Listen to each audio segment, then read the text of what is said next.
spend time talking about habitat. I'm going to show you some of the things that I carry with me. I have 5 rods, 3 fly fishing rods, and 3 tenkata sticks. So I have a total of about 11 rods or 8 or 9 rods with me in the van at all times. And I do that because I want to be able to fish whatever I want to fish. I do not have the tackle for deep water, lake trout fishing, and lake fishing. I don't have the downriggers. I don't have that stuff. Yet last year in Glacier National Park, I was catching lake trout off the rocks because of the stuff that I carry with me. So in order to know how to fish and what to fish for, you need to know your fish, and you need to have tackle that can do everything that you're going to be doing. It is limited tackle. The number one thing that I would recommend, are a good pair of sunglasses. Flying fisherman sunglasses, and I'll tell you the reason why. Costas and Smith, they're 2 very, very popular sunglasses. Costas made out of someplace here in Florida. Smith Optics are another very high-end. I fished Maui gems. They're very expensive. You can spend $300 on a pair of sunglasses right up front, and it's very easy to do. The polarization 30 years ago that you paid for when you bought Smith's, Solar Optics, Maui gems, Costas, etc., was all development, and a lot of R&D went into the polarization. Well, that polarization was patented, and now it's free source. The patents have worn out. So it's all free source polarization information out there. Maui gems did the same thing. They patented it, you could only get it from Maui gem, their knowledge on it. Flying Fisherman sunglasses was developed by a gentleman that did all the film work for several of the ESPN fishing shows, and he did all the camera work. He took that information once it became free source and made a sunglass company that made it affordable.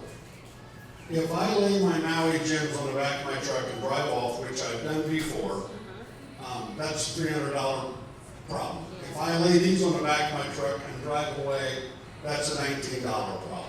With that in mind, I'm going to show you some of the stuff. When I go out, this is pretty much all I carry.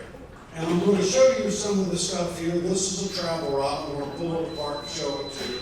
I know what kind of fish are out there, and I know what I'm going to be fishing for. I can fish with leeches. By the way, live bait works. If you want to catch fish, I'm not necessarily saying you have to go out and catch big fish, but if you want to catch fish, live bait, crickets, grasshoppers, minnows, worms, field moths, grubs, they work. They're very effective. So know your fish and know your habitat. I was fishing a stream when we were someplace we weren't in the UP Michigan, we were in the middle of Michigan around the Ludington area. I was looking at this stream, and it was early in the morning, and I thought, I'm going to catch smallmouth on this stream. So I went down, and I know that smallmouth like gravelly bottom, a little bit rocky area, a little bit sandy with some good moving fresh water. I used a little bitty Rebel weed crawl, which is a small little plug that you cast. It's made by Rebel, and it's a small weed crawdad imitation. I was casting it and retrieving it, we caught some smallmouth. As the water warmed up and as the day moved on, I wanted to catch some largemouth bass, so I went to a different part of that stream, same stream, but a largemouth bass requires slower water and a little bit more of a sooty bottom. And it's all because of the reproduction on them. A largemouth bass is an ambushed predator as compared to the smallmouth bass, which is more of a forage. So knowing the characteristics of each fish, I was able to fish a worm or a small little jig that imitated a crawdad in the slower water that had a little bit muckier bottom, or more weedier, and I was able to fish that and caught some largemouth bass in the stream that I was catching smallmouth bass in earlier, but in different parts of that stream. So understanding the fish that you're going after is also very, very important in order for you to make your trip and your outing a very, very successful fishing trip. I'm telling you, the fishing is out, if you're not not definitely looking for that major lumper bass or the biggest walleye that you've ever caught, then you can take your van and go anywhere in the country, because every place, Stephanie used to go into the mall downtown Indianapolis. I would get out my fishing rod and walk the little catch ponds, because every catch pond, at least in the state of Indiana, has fish in it. They have to put catfish, bass, and bluegill or crappie into a catch pond or a development pond because of the mosquitoes. I'm in the fishing industry. Fishing licenses put money back in the industry. I'm a strong supporter of it. No matter where I go, if I'm going to pull out a fishing rod, I'm going to buy online, probably a 1 day. I like a 3 day rather than a 1 day. But I always buy a fishing license.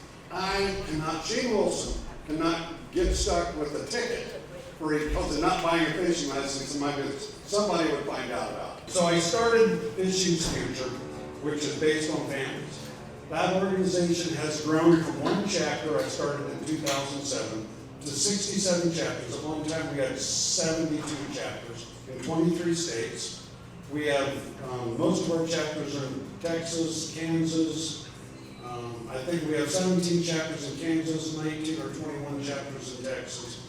We did our millionth individual on July the 20th, 2018 in Fort Benjamin Harrison State Park, Indianapolis. We had 11 events going on that Saturday. 11 different, out of 5 different states, 11 events in 5 states. The little individual that was our 11th, or our 1 millionth participant was a guy by the name of Silas Fix, who was 11 years old. And I didn't start Fishing's Future to do 1 million people. I started Fishing's Future to teach parents how to spend time with their children. The Lord blessed us, and all of a sudden I'm looking at number 1 million right here in front of me. I'm laying in bed, and I'm a religious individual, but I'm not one that's out spouting everything. But I'm laying in bed and I'm thinking, now where do we go? We've got 1 million people.